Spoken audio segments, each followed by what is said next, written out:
Good morning, everybody, and welcome to Coffee and Football, presented by Adam Loewy and the Loewy Law Firm. I'm your host, Blake Monroe, where I'm joined each and every day by Bobby Burton and Gerry Hamilton.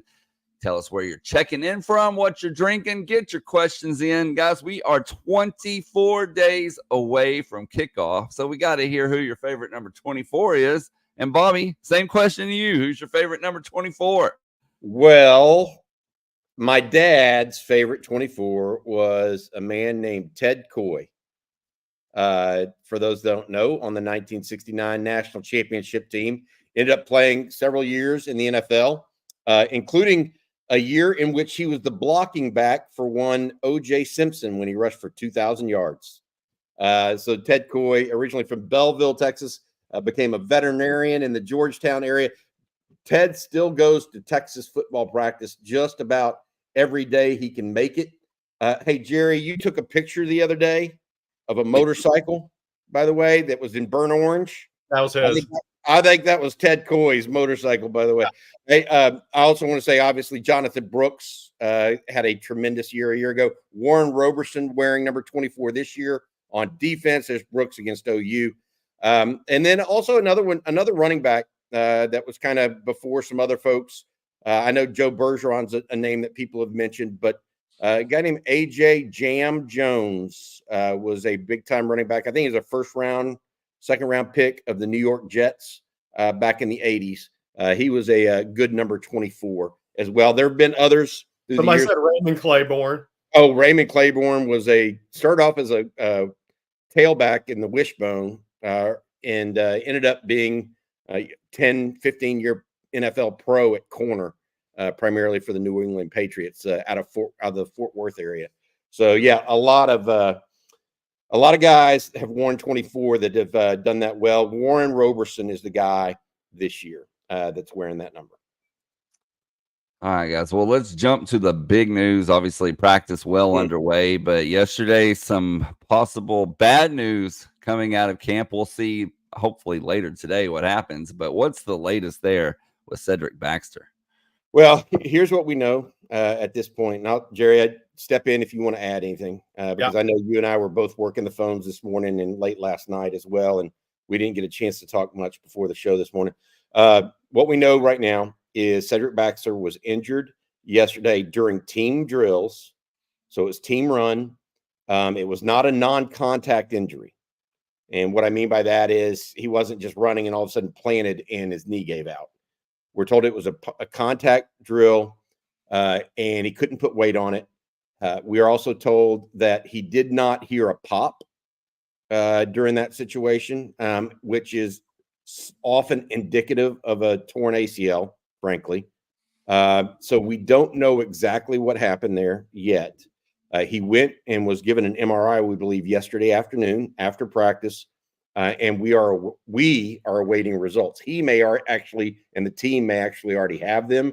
So we're actually waiting on news right now for Cedric. Fingers crossed, obviously, for the young man. And we can talk about what it might mean for Texas. But I do not know. The dreaded thing here, Gerry, is a torn ACL out for the year. Yeah. Could it be a torn meniscus? It could be a number of other things. But our thoughts are with him right now. We're really hopeful that it isn't as serious. I mentioned what I said earlier about not hearing a pop, so that gives you some hope. It also gives you hope that it wasn't a contact. It was not a non-contact one. Right. So we'll see where it goes. But big news yesterday out of camp was certainly that. By the way, big news for Texas, but. College football had a rough day yesterday. Notre Dame's left tackle out for the year, ACL. Nebraska's would-be starting left tackle out for the year. Third time that poor kid tore his ACL. Then you had Oklahoma, one of the 5 receivers in their rotation, had 5 touchdown catches last year. Jaden Gibson out of Winter Park, Florida. He's a junior, big kid. He's out. He had an MRI on his knee. Tennessee lost their starting star for the season due to a knee injury.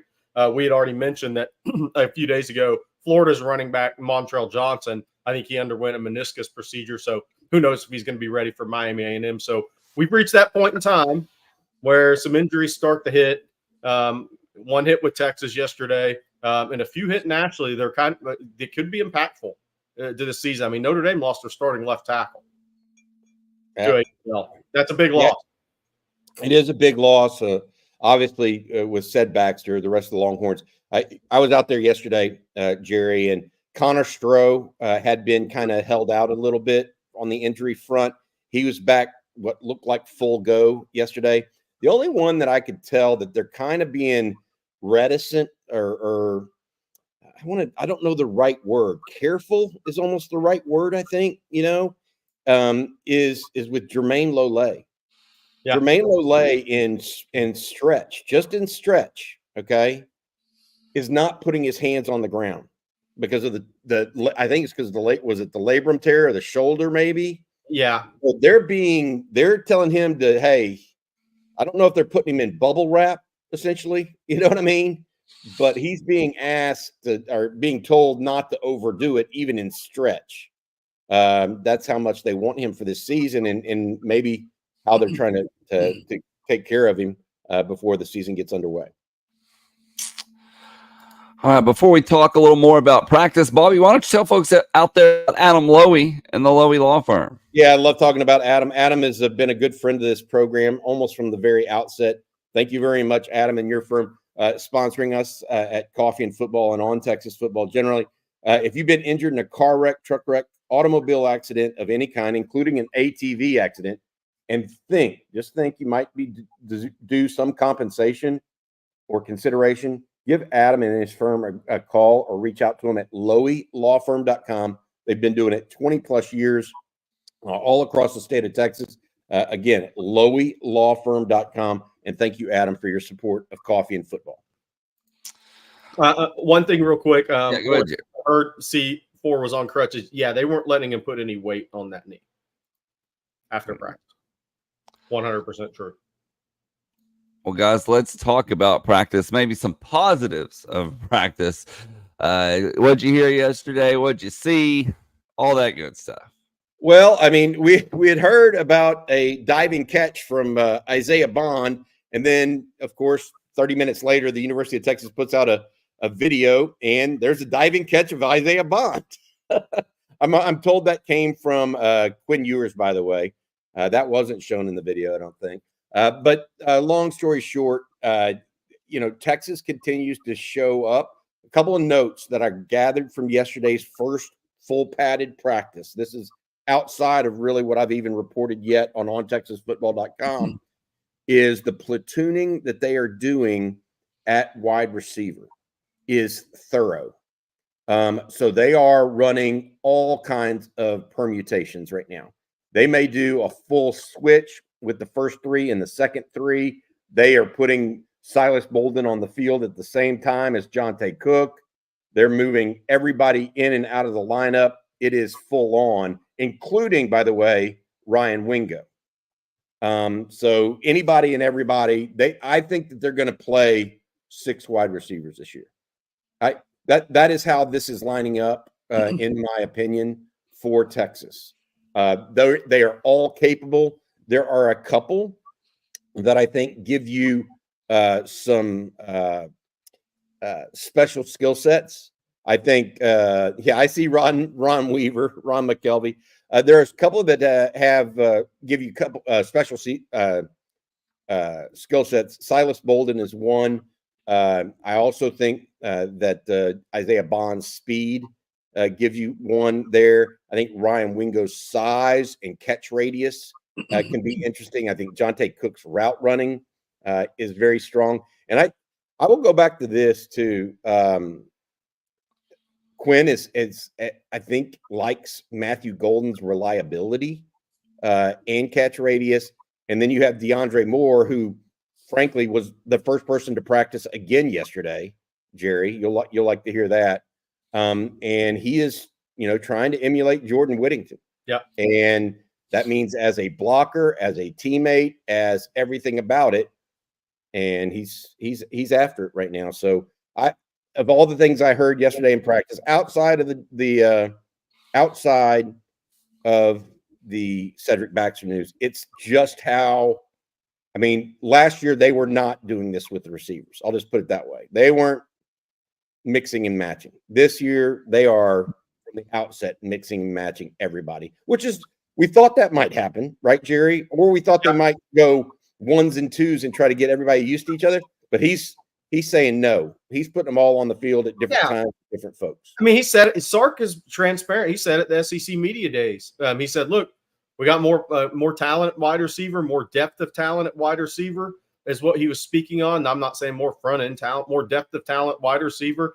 And he said we got more guys that are going to play. I mean, he came out and said it, and I think it's for a couple of 3 reasons. One, they do have the best depth at wide receiver they've had. They have guys with different skill sets as well. The only guy that's playing exclusively X receivers, Wingo. Somebody asked, was Bond playing inside or outside? Everybody else has moved all around. He was outside on that catch. I've seen him more outside. But then there's also the recruiting aspect. I mean, you're recruiting. Ryan Wingo's a 5-star ranked kid. Jonte Cook, a very highly ranked kid. DeAndre Moore, picked Texas over Georgia, was a top 150 kid in the country. Then you have the portal guys coming in. I mean, recruiting plays into it as well. Those guys have to get on the field. They have to get targets. They have to develop at Texas as well. So that's one of the things when you bring in more talent is you're going to play more guys. But again, and I think if Sark had 5 guys that could play last year, he would have played 5 guys. I think he played 3 guys because he had 3 guys he trusted fully in his system. I mean, that's the reality. If he had 5 guys, if Ryan Wingo had been a freshman last year on the team, he would have played. I mean, because he's a little different. So he would have played. If Jonte Cook or DeAndre Moore was ready within the scheme last year, they'd have got more run than they did. So I think Sark's just – those guys are a year older. Wingo's is a different level talent. And then you got 3 guys out of the portal that have a lot of power 4, power 5 experience, whatever you want to call it. So I don't think it's any different than I think Texas is going to play more guys at edge this year. And is that a change in philosophy? Nope. It's a change in talent and the skill set. So I just think this program is being built from, up to the 1 through 85. It's the fastest roster Texas has had, and 1 through 85, it may be the deepest roster Texas has had. And I think you're going to see that on the field this year. Dude, you just hit the nail on the head. It is not a Steve Sarkeesian thing. It's a talent thing. When he has the talent, he's going to put them. I could not agree more with what Jerry just said. Hey, we need to get to Kekai Lockett's decision. Yeah, big time. But also, because that's coming up today, but also I want to mention we had 4 players at the microphone yesterday. I want to talk a little bit about Barron Sorrell after we get finished talking about Kekai Lockett. Go ahead, Jerry. Yeah, so big recruiting. Kekai Lockett is announcing at noon Central Time, 1 p.m. Eastern Time. So he announces at noon today Central Time. So that is decision coming up. Here you see Kekai Lockett. For those that are watching his huddle for the first time, he is one of the top body control 50-50 ball winners, long arms. I saw him in person a couple of times. 79, 80-inch wingspan, 11-inch hands. Really as big a hand as you'll ever see on a 6'2" wide receiver. I mean, when I shook his hand, I was like, what the hell is that I'm shaking? I was like, how big is your hand? He's like 11 inches. Said, Kekai, I've never, and I did Under Armour camps for years. I said, I've never seen a 6'2" receiver with 11-inch hands. So if that impressed me, when the college coaches see those hands, they're like, oh my gosh, it makes sense. That play right there, that makes sense. But he's got tremendous body control and timing. He is not going to go blow away combines or be big time on the track in the spring. He does have a 20-foot, 11-inch long jump, but he's not a sprinter. He doesn't have sprinter speed. But what he has is tremendous body control, great catch radius, big hands, the ability, the timing, and to win 50-50 balls. I think his body control is actually probably his number 1 asset right now. I think he's got elite body control. The ability to adapt to balls thrown that aren't accurate is outstanding for him. So that's what I think he does best. People have asked, who does he remind you of? Who does he remind you of? He reminds me a little of Jalen Polk from Washington. who went in the second round of the NFL draft last year. He's out of Lufkin High. He went to Texas Tech, transferred to Washington. He didn't blow people away at the combine. He wasn't going to run 4.35, 4.4. He ran 4.52, 4.53, Jalen Polk, but he had great body control, great feel for route running, won 50-50 balls, was a little sneaky better after the catch than you think without being a sprinter type athlete. I think Kekai Lockett's got a very high upside. I think Texas has had some great conversations with him. We think they're in a pretty good spot headed into this announcement. Alabama, Texas A&M, LSU, FSU are the finalists. I wrote this morning on OnTexasFootball.com. This would be if Texas wins, it's a national recruiting win that's not a kid with Texas ties. His father's from Southern California. His mom grew up in Louisiana and Mississippi. So this isn't one of those traditional kids from Texas. Oh, this kid grew up in a state of Texas family and he was always going to stay in the state. That's not the case with Kekai Lockett's recruitment. Texas has done a good job in this recruitment. I don't think him and DeCorian Moore were going to go to the same school. That's one thing I'd heard. So I do think that's helped Texas there as well with that recruitment. But look, Kekai Lockett, tremendous player, great body control, tremendous hands, great catch radius. He's a guy in the SEC, and look, he's come down to Texas, Bama, A&M, LSU, and then FSU. But he's going to the SEC.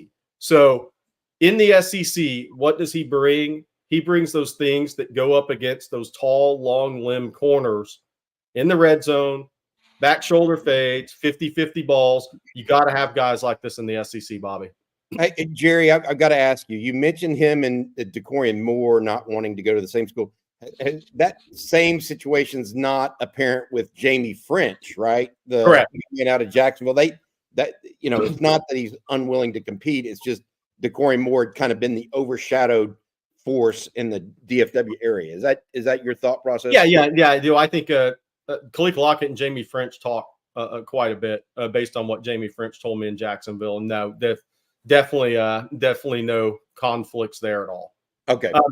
By the way, I wanted to also say, so what does Lockett like about Texas, but getting into his decision before he picks Texas, or if he picks Texas, or whatever happens, let's say the if game, that it's the quarterback room, it's Steve Sarkeesian's offense of scheme, and it is the combination of academics, athletics, the same things from a scheme perspective and quarterback development that he really likes about Kalen DeBoer in Alabama, to be fair. It's good. It's good stuff. And by the way, I'm not an look, if you're a receiver, there's no beef between those two guys. Oh, yeah. No beef. I just want to make I get it. If that happens. My question there, and this is interesting, are there two better coaches for receivers right now? Seriously, than Steve Sarkeesian and Kalen DeBoer? I mean, Hartline gets a lot of run. Both of them had 3 guys picked and a tight end picked last year. Yeah, wide receiver. I mean, hard to beat that now. Yeah, hard to beat that. Look, we got another guy coming up here soon. I know, Blake, but good recruiting news. DJ Sanders, the defensive lineman, Jerry, still expected to announce either tomorrow or Friday. Is that what we're hearing? Maybe late today. I mean, what's going on there? By the way, people are saying I just leaked it. No, I didn't. I just misspoke, guys. Because this recruiting, just think about where your heads were at a month ago. Look, DJ Sanders, he's always going to be a wild card to me. And it's, again, I'm not saying it's a bad thing. He's just he does things in a different lane in recruiting. And so even the colleges are left wondering with him a little bit more so than a lot of recruits, but he's not a daily contact guy. He doesn't approach recruiting like the majority of other kids do. So sometimes those guys are a little tougher to get a read on, even for the colleges recruiting him. And look, I can say this, as of Monday, I think the people recruiting him were wondering where he was going. So I think it's a wild card. When will he announce? It's supposed to be on August 8th, after the sun goes down. Let's say that. The timing can change, right? But it's after the sun goes down. So we'll see when that is. Is that 9 p.m.? Is it 10 p.m.? Does he do an old midnighter? We'll see on DJ Sanders. But he has been in contact with Texas first half of this week. Let's say this were Wednesday. So there's been contact with Texas. It's not like he's gone cold on all these colleges, but throughout the process, he just doesn't talk to those guys as much as a lot of recruits do. So there's a little bit of a wonder what's going on with this recruitment from the colleges side, not just the guys covering it from the colleges side, different recruitment. All right, guys. Well, we have a special guest joining us today, Jack Holbrook, former deep snapper under Charlie Fung and Tom Herman. Jack, how's it going this morning? Hey, guys. How are y'all? Snapper, a.k.a. Jack Holbrook. Good to see you, man. How you doing? I'm great, y'all. I appreciate it. I'm big fans of the show, so I'm pretty psyched to be joining y'all today. I figured I would put what Herman called me all the time, Snapper. He only called me by my real name once, so people might know me better by that. Hey, one of the reasons we want to have you on, Jack, there is a job at stake right now at punter. Yeah. Right? Texas is trying to weed through who their punter is going to be, whether it's Michael Kern or Ian Ratliff, Charlie Ferris, one of those three guys. Two of them are walk-ons with a little bit more experience in the program. Kern did not come in midterm. He came in only in this summer, right? Now, if you were to say which one's the punter out of this group, you would pick Michael Kern because he's the tall, long guy that has long legs. But, you go out to practice and, you don't know which one is going to win this job. What do you think the coaches, having been part of the special teams group at Texas, what do you think the coaches are looking for in this sort of setting? Yeah, consistency, especially like in a competition, right? So same thing happened for me when I showed up. I was in a snapping competition over the summer in this like fall camp period as well. And they're just looking for guys who go out there and perform consistently every day, right?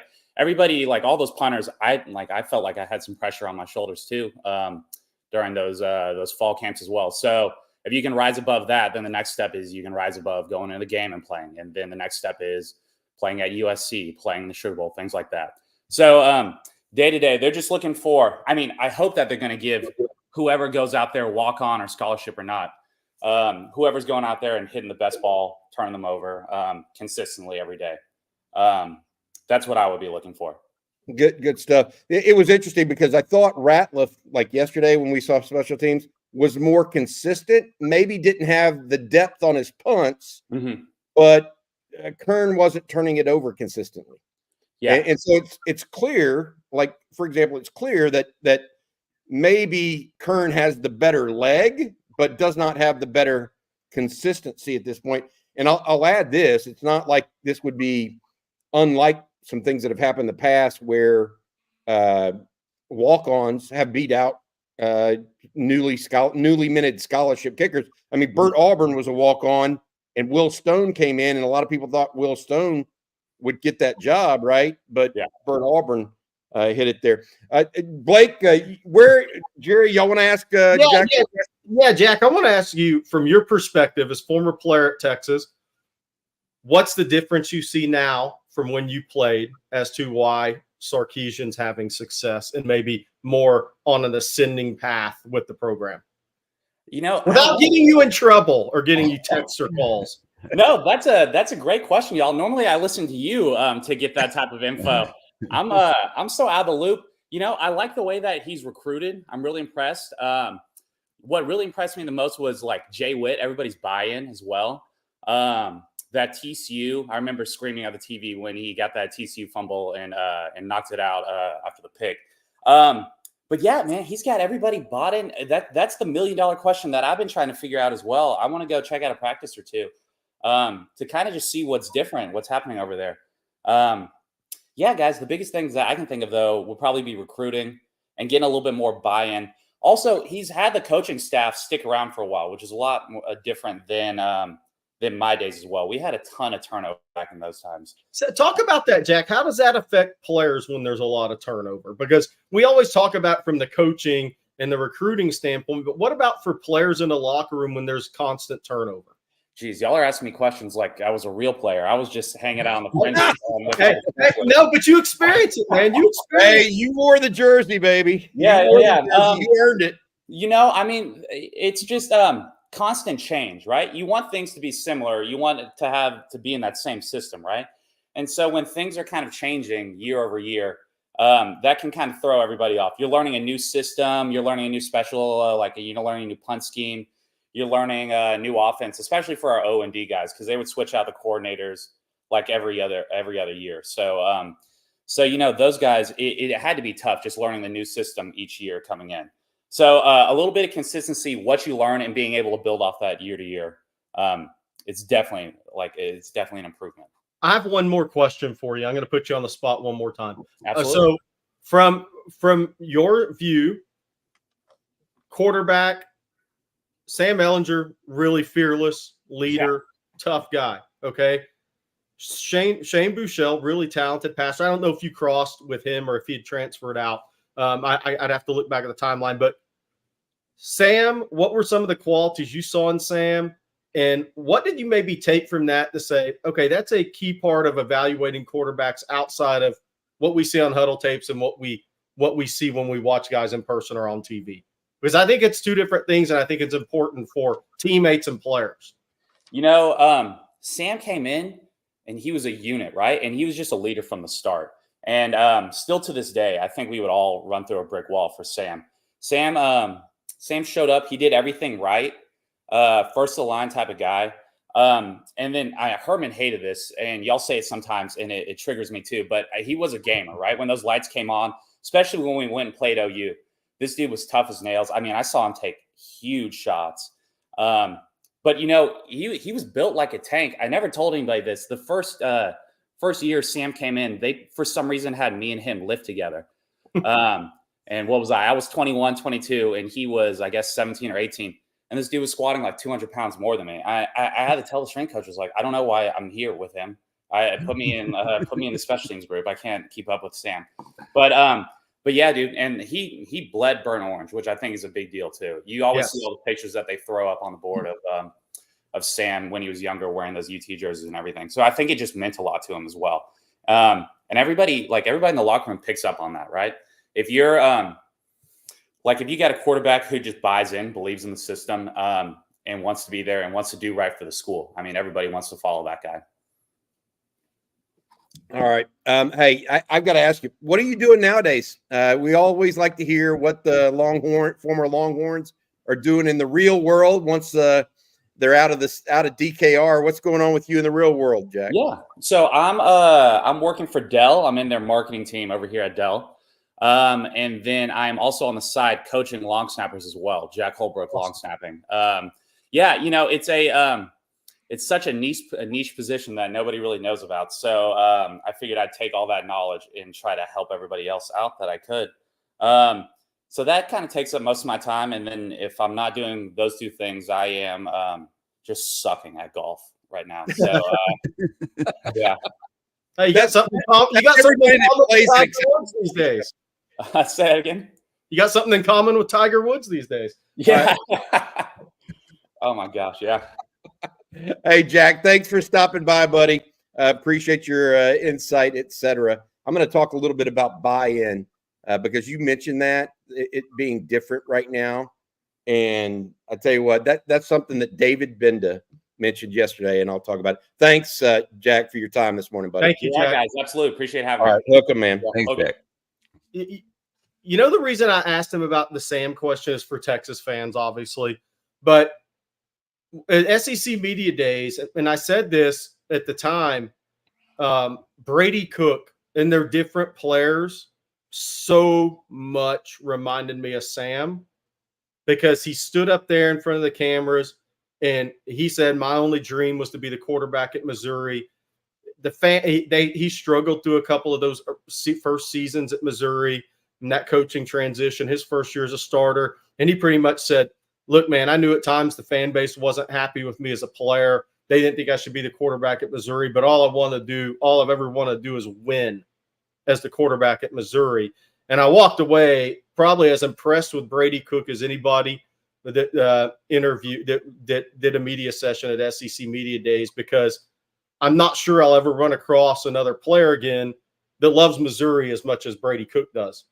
And I was like, wow, that kind of reminded me of Sam. That's why I wanted to ask that question, because the things that we overlook sometimes, I think we get into so many conversations is Eli Drinkwitz's a really good coach, but I think what's helped turn Missouri is having Brady Cook at quarterback, him going through some of the ups and downs there, and the stick-to-itiveness, the love for putting on that uniform every day for practice and on Saturdays, I think is going to help Eli Drinkwitz be a candidate at the University of Florida if that job opens, if he wants it. But Brady Cook, a lot of similarities to Sam when I listen to his media session. All right. So, well, we've had a lot of people join us since we first started. So I want to go back to the CJ Baxter news and kind of rehash that for everybody because we're having a lot of people ask. So yeah, get away, fellas. Yeah. So yesterday, CJ Baxter injured during practice. I have a sort of pseudo update on the situation right now that I just got via text. Let me recap what happened yesterday. It's our understanding that during team drills, Baxter went out after a hit and was unable to put any kind of weight on the knee. He then was on crutches, went to get a MRI. Couple of points that I want to make in this. One is we are being told he did not hear a pop. Oftentimes when it's an ACL tear, I would say more often than not, you hear a pop. And obviously when it's a knee, that's probably the first most concerning thing because you can have partial tears of the MCL, all this other stuff, and still be back in a couple weeks or even a week, if it's just a straight sprain.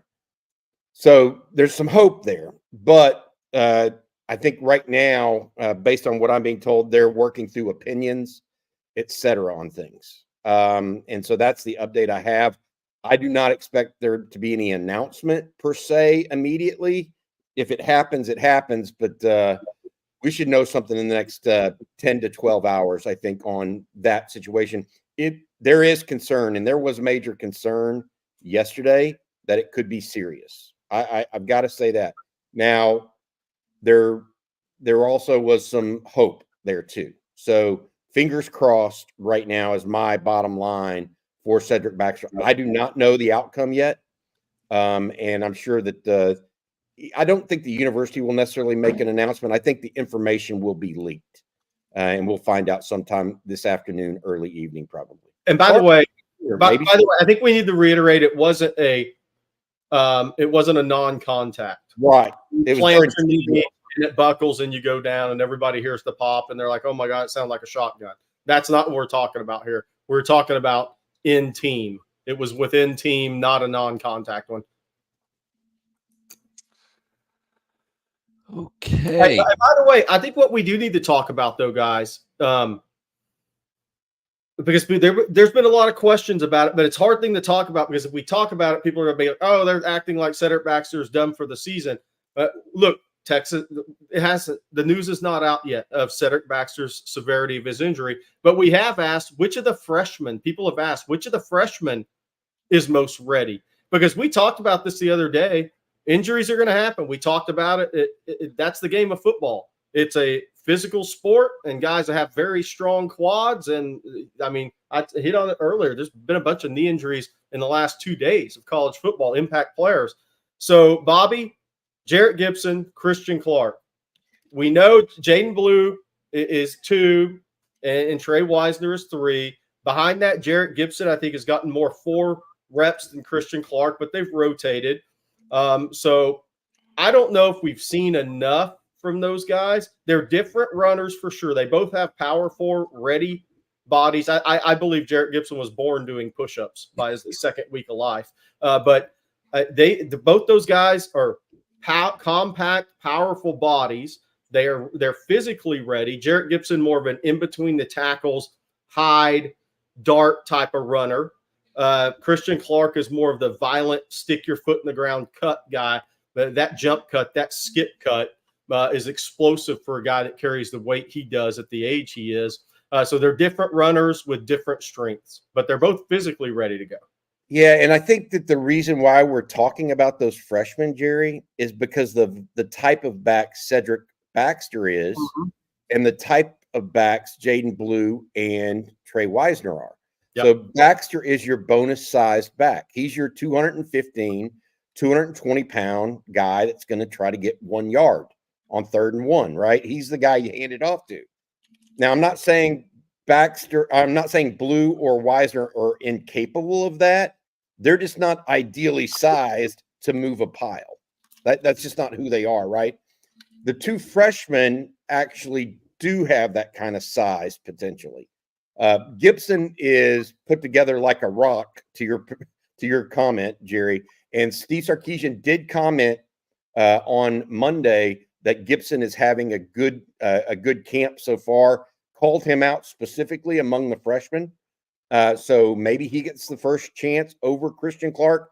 But it could also come down to which one doesn't turn the ball over in team drills, during live team drills, because your short yardage guy cannot turn the ball over, period. And I don't think they know that yet. So I would look at that as a possible marker as well. Hey, we need to do a couple of advertising reads. I'm going to start with our friends over at Babbel. Time to talk about Babbel, the extremely popular language learning app. 1 in 5 Americans have learned a new language on their bucket list. If that's you, make 2024 the year you finally check it off that list with Babbel.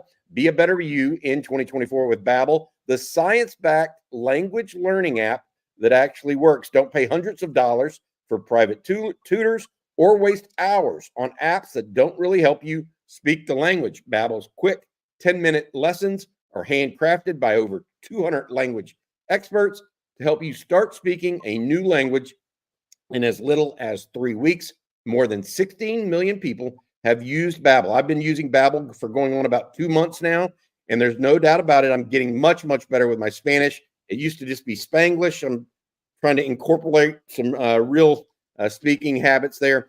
Here's a special limited time deal just for our listeners of On Texas Football. Right now, get up to 60% off your Babbel subscription, but only for our listeners at babbel.com/on Texas.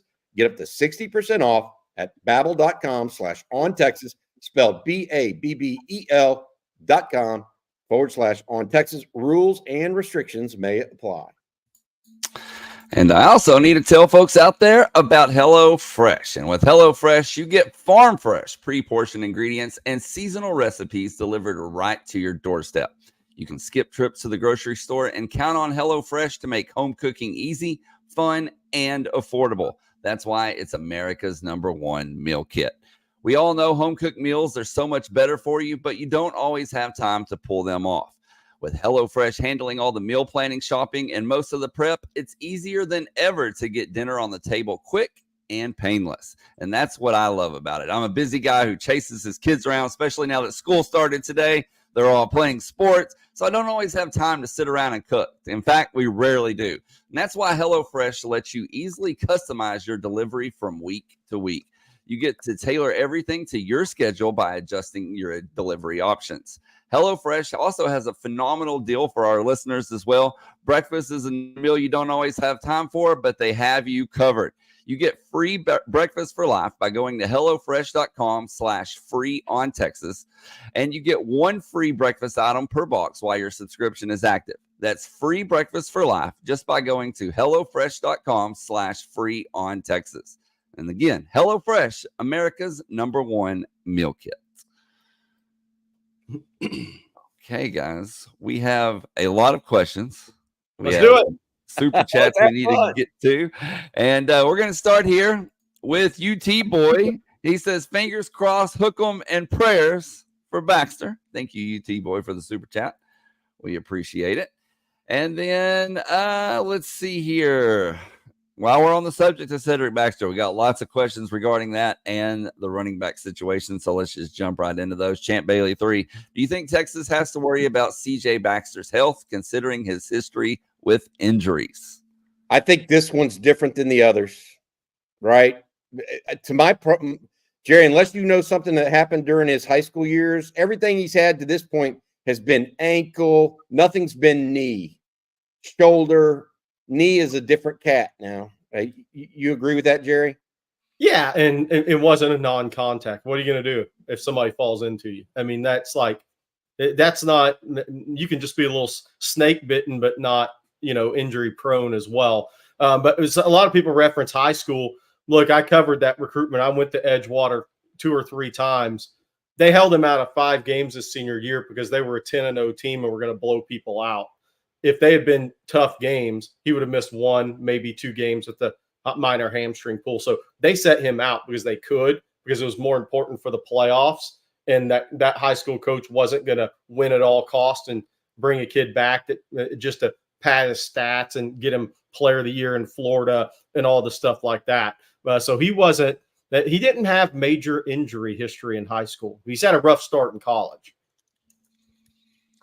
And then our next question, fellas, comes from Odin Horns. And he says, please discuss how Sark would change pass concepts, blocking, etc. in the event that Baxter is out. Cedric Baxter and Jaden Blue have both talked to the media in the first week and a half, first week really of practice. I asked Blue yesterday specifically what he was told to work on this offseason by Tashard Choice and Steve Sarkeesian. He mentioned a couple things. One was getting bigger. That was one of the things they wanted him to do to withstand to hold some more weight while keeping his quickness. The others were, according to Tashard Choice, what he told him was seeing better with his eyes and seeing the game better that way. And then the second one is exactly what you're talking about here, Odin, and that's pass protection.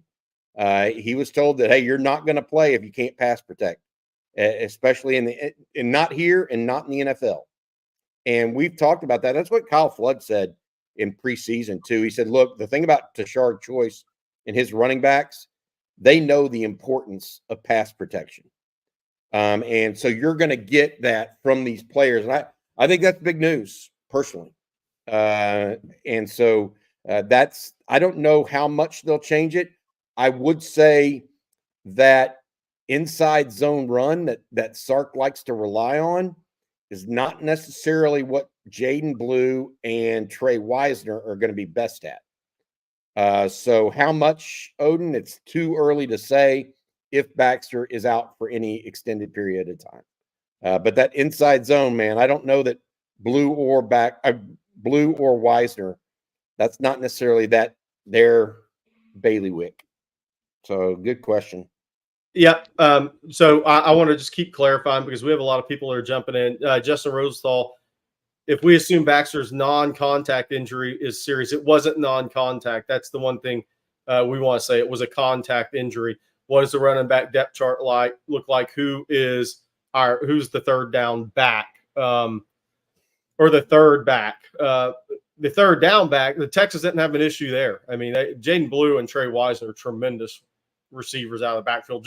I've said this since I first saw Jaden Blue, sophomore year in high school, is he has as good a natural pass catching hands at the running back position as I've seen. I mean, he is excellent with his hands out of the backfield. So Texas has no issues in that department at all. Jaden Blue is actually a down the field threat at the running back position.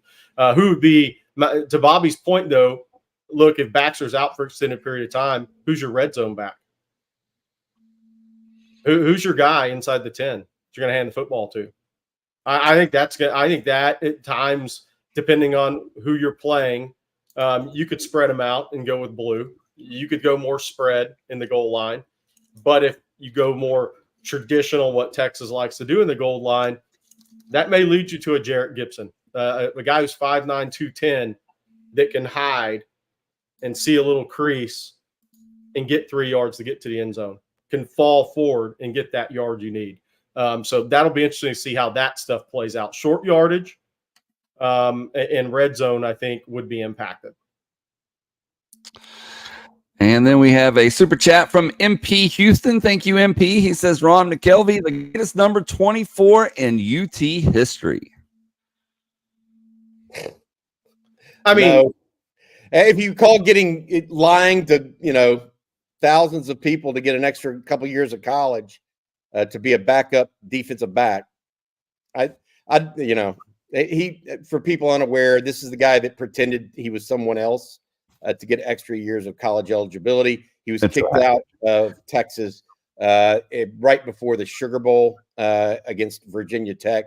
And I cannot remember the date on that, 97, 98, maybe 96. The dates all run together now, but not a guy I would want to emulate. But it's always good to remember the snafus in life too, so you don't make those same mistakes twice.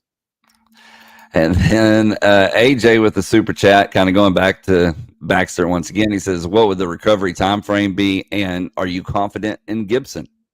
Until we know CJ Baxter's severity of the injury, we can't really say on that. Jarrett Gibson. Here's the other thing about Jarrett Gibson, Christian Clark combination. I would say this: Jarrett Gibson played at IMG. He played against hellacious talent in practice for a 2-year period of time. I mean, all 11 starters on that team, I believe, were Power 4 signees on defense. They also played that national schedule. So he played against the best competition you can his last 2 years in high school.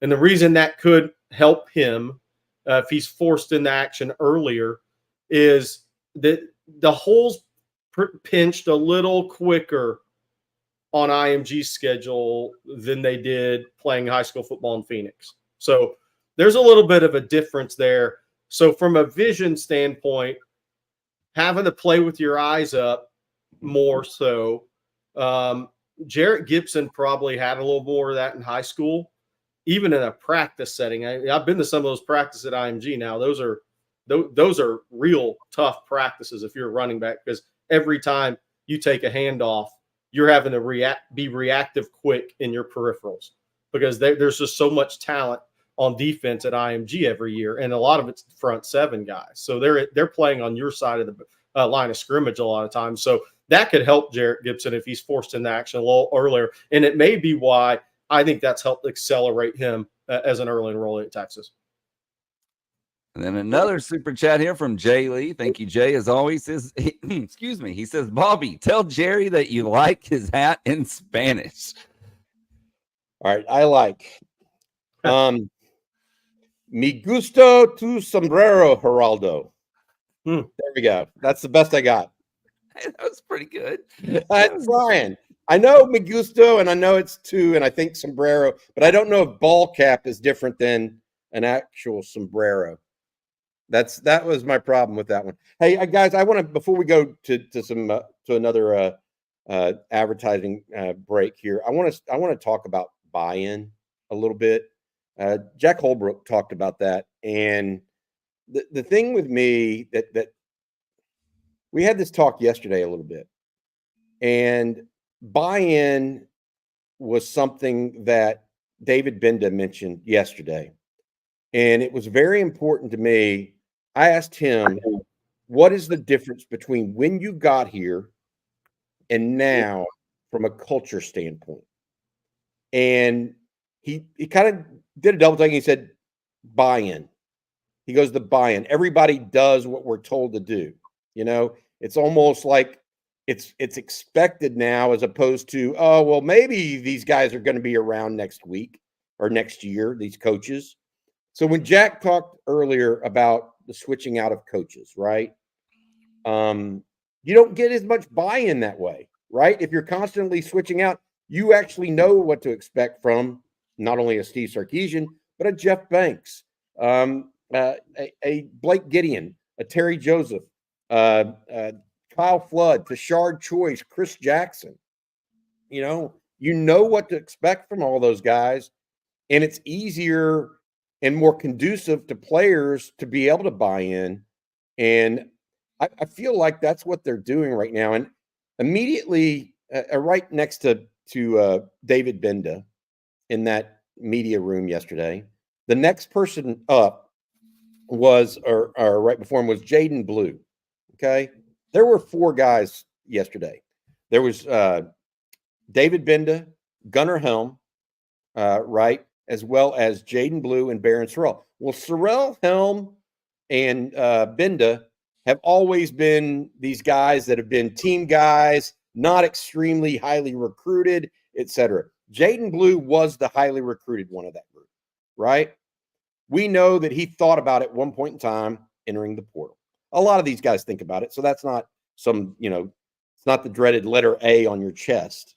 My point being here is that when you have enough of those guys, like a Helm, a Benda, that are all pushing towards the right direction, sometimes it helps drag others along, right? And then they become that culture fit.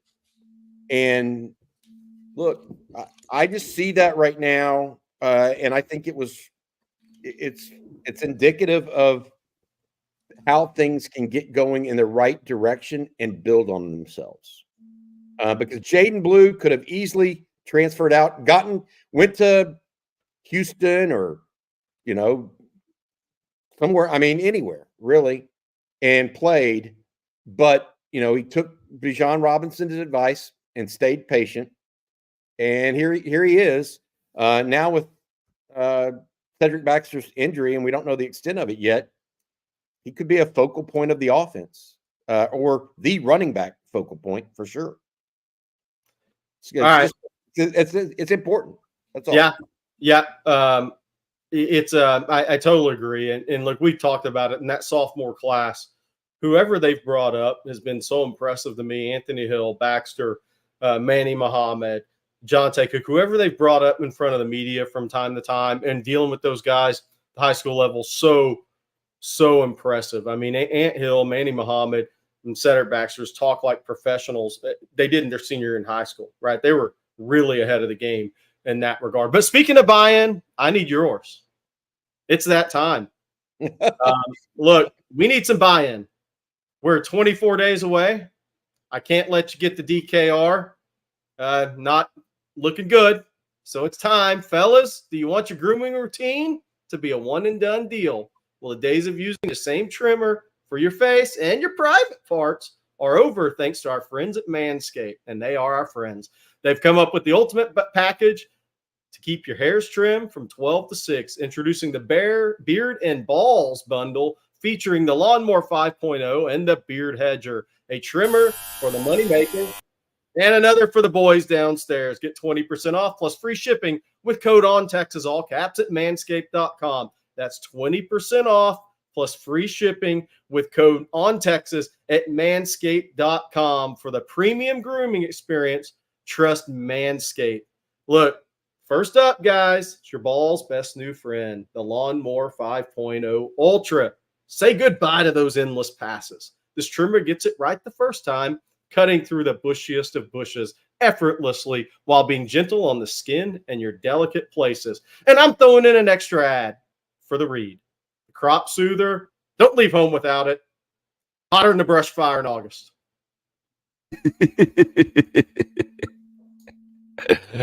Love it. Okay, back to some questions here, and plenty of time to still get your questions in, so please do so. But some more super chats, guys. This one from Gunnar Matthews. Thank you, Gunnar. And he says, do y'all think it's possible for a super athlete like Jonah Williams nowadays to play at a high level in the MLB and the NFL like Dion and Bo did? I say no, but it's maybe for different reasons. I think the money is so great, and the contracts are with that money are a big difference nowadays. I'm not sure. Look, what would Dion's contract have been today, and how would that have been different than it was back then? I don't know, man. I don't think it's impossible, and I'm not saying that for Jonah. I was very much in the Kyler Murray recruitment and those decisions, and playing both was never really thought about at a pro level. Obviously his father was very smart sports guy, football guy, and was like, no. Look, it's hard with the money nowadays and with those negotiations. I think Bobby are a little different than they were back in the day. You're muted. 20, 25 years ago, Dion and Bo and those guys were 30 years ago, they were still making good money, right? It had already jumped up from the 70s where the money wasn't so great into the 80s and 90s where the money had started becoming really life-altering money. But it wasn't unbelievably large sums like it is today.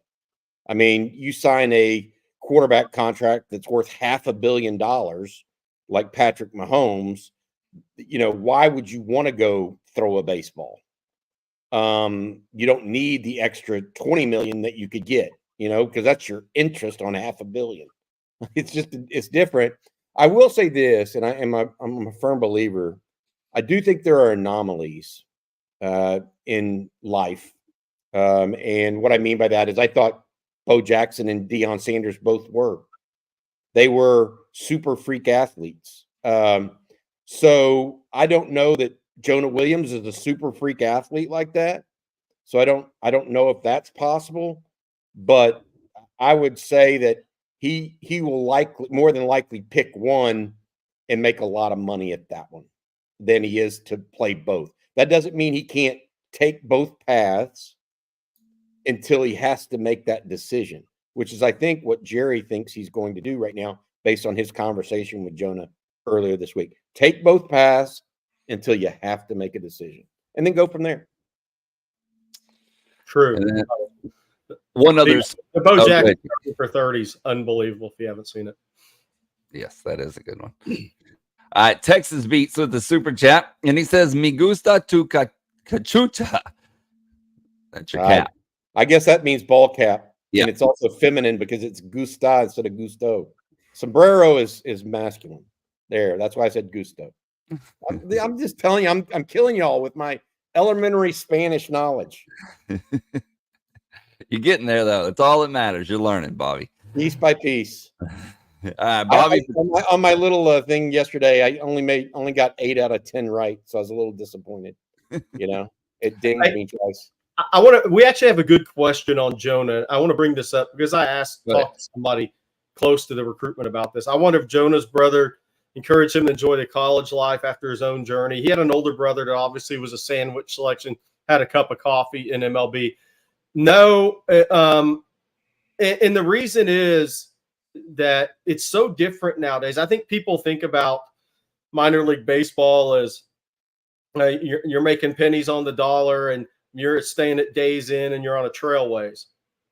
We had we're in a little different times now with that. And so I'm not saying it's the same as living the college life in the NIL day and age, but I think sometimes the way we think about minor league baseball maybe we think about it what it was in the early 2000s versus what it is now. I mean, there's the way you can communicate so different. And these guys aren't staying in, it's nicer than that. I'll say that. It's taking steps, and look, some of the minor league guys are getting paid more now too. I mean, so I think that's different. I think the main thing with Jonah was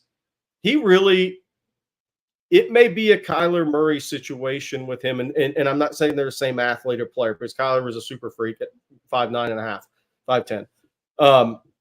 5'10". He may just have grown to love football a little bit more.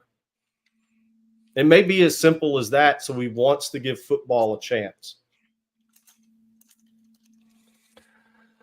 All right. Bobby Betronic has a question, guys, and he says, what becomes of this offense if we can't credibly run the inside zone? It's a problem. It's what we do and what we run our RPOs off of almost exclusively. Pushing the pile inside or not will put a ceiling on us. Yep. Yeah. That's what I was just talking about. I think that's why the 215, 220-pound back is so important to Steve Sarkeesian. And that's neither Jaden Blue nor Trey Wisner. It is Cedric Baxter. It is possibly Jarrett Gibson and or Christian Clark as well. So I think they're going to have to do a little trial by fire if Cedric Baxter's not ready to go. I can tell you this much, though, Bobby. I don't know how much success they're going to have running inside zone against a Michigan anyways. want to put that out there. They do have to RP off. I'm to the point of next man up. I think that's what everybody will say and mean. I do not necessarily think you have a ready-made replacement, though, for what Cedric Baxter brings. And so, to your point, what does it mean? It means that it's a little chink in the armor of the Texas offense right now. They've got to figure it out if it's Baxter coming back in the next 2 weeks or if he's out. We don't know yet, by the way, for folks just joining us. It's going to be a TBD, to be determined. But I hear you, and it's one of the first things I thought of when I heard about the injury yesterday. I got one. I'm going to ask the question because we've got a lot of these, like Ryan Wingo. Of course, he hadn't played a college game yet, so but is he the next Julio Jones? I think that they're different type of receivers, and I'm not saying Wingo is going to be an NFL Hall of Fame player. He has to go maximize his talent, and a lot has to play out with that kid. But look, Julio Jones. I had a college coach that was very much in his recruitment. Say when he hit you, it felt like a linebacker hitting you with a ball in his hands. He was that physical of a presence on contact. I don't think that's Wingo. I've thrown out, and again, it's not, don't say Gerry Hamilton said he's this. Go watch AJ Green's highlights. And now AJ Green was 6'3.5", so he's an inch taller version. But go watch the way AJ Green played. I think if Ryan goes and maximizes his talent, and I'm not saying he's to be a Hall of Fame guy, that these guys have to go do that. But I think in terms of a playing style, I think if you go watch like AJ Green, that may be close. My comp for him, and I know this is going to sound crazy because he just got a gold jacket, but he's the same body type coming out of high school as Andre Johnson was. I mean, I'm just telling you, I saw Andre in high school. Same exact long arms, going to have the ability to get muscular, long, good catch radius, natural receiver. Andre Johnson was a natural receiver. Ryan Wingo is a natural receiver that has some giddy up. And I've told y'all I have a man crush there. We'll see how he does. To Jerry's point, hasn't caught a single pass in college football yet. And until he does, it's all just talk. Let's see what happens. But I have heard nothing but good things still from him on the football field this fall. By the way, he continues to have a good camp. We got time for just a couple more questions. Jerry, it seems like you have one that you want. No, did we bring up the super chat? That last super chat? That's actually going to be my next one here, guys. And this is from Dennis. Thank you, Dennis. He says, more stressed about pass protection or going heavy? I'm not stressed about either one of them. Really not. I think Texas has the capability of both. They should be better in pass protection this year. They're a year more experienced across 4 of the positions. DJ Campbell has another year under his belt. And I think Cam Williams is going to be pretty good. If Christian Jones had a knock on him in pass, it would be pass protection. I think Cam Williams will be fine after the first 2 or 3 games when he gets used to the speed of competition and on a daily grind, so to speak. And then as far as inside run, as far as the other piece, I just don't think – I'm not concerned about going heavy when you have Malik Agbo out there. JT Sanders was not a go heavy tight end at all. He's not a great – 8 reps of what, 225? Is that what he did at the combine? So I'm not concerned about either, actually, Dennis. Good question.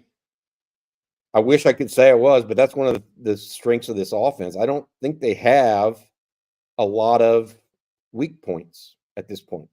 I just don't. I think the best thing for that's happened for Cam Williams is Trey Moore and Colin Simmons. This is perfect timing for Texas to get twitchier off the edge. So Cam Williams and Kelvin Banks, but Cam Williams is going up against guys with the twitch that he is very much going to see on this schedule this year. So I think that may be the best thing that's happened for Cam Williams to this point at Texas, along with obviously he looks better physically, is this practices leading up to this season for him, the spring and now the fall practices. And that's not to take away. Barron Sorrell's a tremendous player. Ethan Burke's really good player as well. But it's just a different level of twitch coming off the edge. So your peripheral and your feet and your reactive quickness and your body quickness is tested in a different way against those guys coming off the edge. And I think that's a great thing, not only for Cam Williams, but Kelvin Banks. And then the backups, Trevor Gooseby. Those guys they're trying to get ready, Brandon Baker. But having those twitchy guys come in, it's perfect timing for Cam Williams to get him ready for the schedule. Somebody asked about Kekai Lockett, noon Central Time, 1 p.m. Eastern Time. I don't know what time that is in Hawaii, but I'm not going to say it. But he's announcing at noon. Texas has been trending there. Alabama, Texas A&M, LSU, Florida State. Those are your finalists. 59 receptions for 1,300 yards and 13 touchdowns as a junior. Same high school that produced Devin Duvernay. Same high school that produced Michigan starting quarterback Alex Orji, and 4 other guys currently in the NFL. Hey, Blake, I know we're running out of time here, but I want to mention a couple of takeaways I had from the media availability yesterday that are just nuggets. Gunnar Helm, during his conversation with the media, mentioned Alfred Collins sometimes playing at a 6-eye. That means they could be moving him outside in heavy sets. Just something to talk about because he was trying to block him, he said. Gunnar Helm does not normally block defensive tackles, so this gives you an idea of what we're talking about there. Barron Sorrell also talked a little bit about Colin Simmons. I thought that was interesting. He said the biggest takeaway he has right now is obviously Colin's very, very talented. The biggest move from high school to college, he said, is getting used to the speed of the game on a every down basis, along with the uptick in competition. But he is actually doing really well, according to Barron Sorrell. And then the other thing that I mentioned already was the thought of buy-in from David Benda. That was a big takeaway for me. And I want to mention this. Bill Norton, the big defensive tackle out of Arizona, he has a nickname among the team. Oh, boy. The nickname is Kill Bill. so he is officially Kill Bill. Those are some of the takeaways from yesterday. Oh, you said Kill Bill? Kill Bill, like the movie. I thought you said Hill Bill, like Hillbilly. Okay. I thought he did too at first. I was like, man, Bobby's in Tennessee too. What are we going to call Bobby? I guess Bill Norton's from Memphis. Oh, man. All right, guys, we got time for just a question or two more. But before we get to that, Bobby, can you tell folks about Adam Loewy one last time? Yeah, absolutely. Adam's a good friend of the show here on Texas Football, Coffee and Football as well. If you've been injured in a car wreck, truck wreck, automobile accident of any type, give Adam and his team a call over at Loewy Law Firm. They've been doing this for 20 plus years, had a lot of success representing people that have been injured. Again, LoewyLawFirm.com. That's Adam Loewy. Thanks for your sponsorship, Adam. You got to read the last super chat. This is a good one then, Blake. I will, but first, on the one that y'all answered about Dennis a second ago, he did clarify and say, and sorry, he meant specifically without Baxter on that pass protection or going heavy. Going heavy then because of the running back position. Pass pro, I made the mention that Blue and Wisner, they're more of chip guys as opposed to full-on pass protection. I would say going heavy because of the running the ball, though. The run option.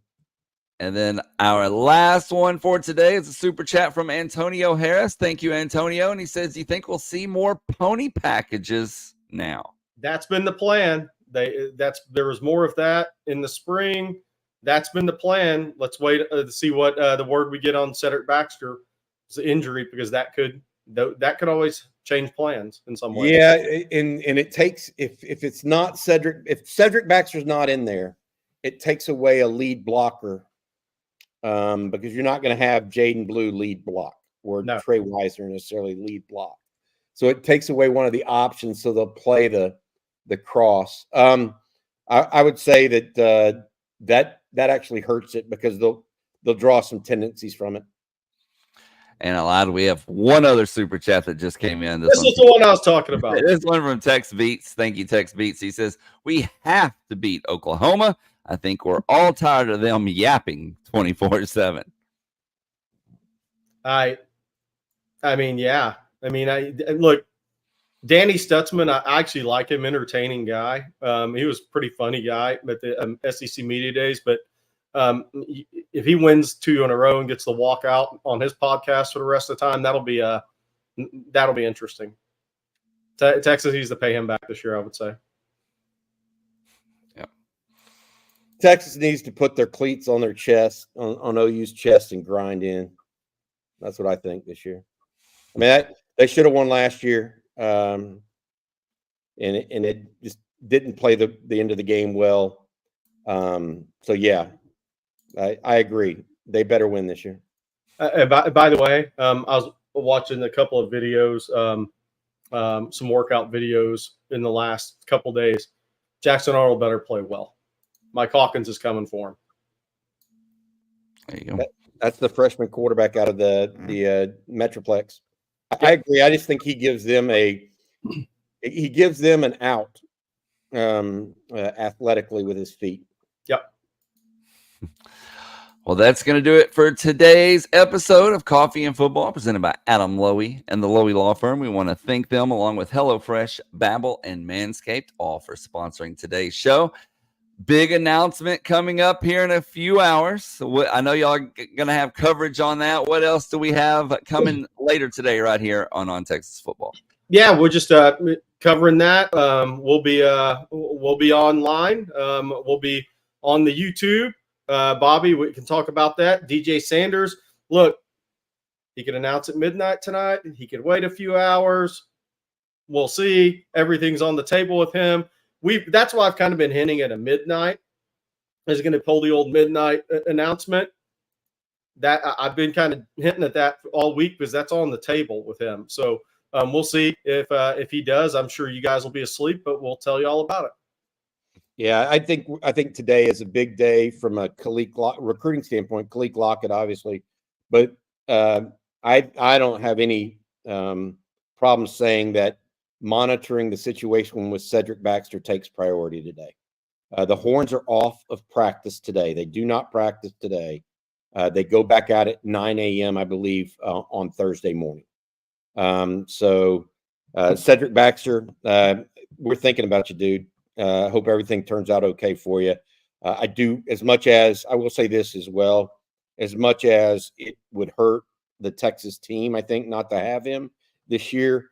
That young man is a really, really, I think he's a good kid. And from really not easy circumstances he grew up in. Yep. And the way he carries himself, he's a young leader on this team for a reason. And so I care about that part of it too. And so I hope for him it's good news he gets today. Not just about the team, him too. Well, we will be back same time, same place tomorrow morning. So for Bobby Burton and Gerry Hamilton, I'm Blake Monroe, and we'll see you then.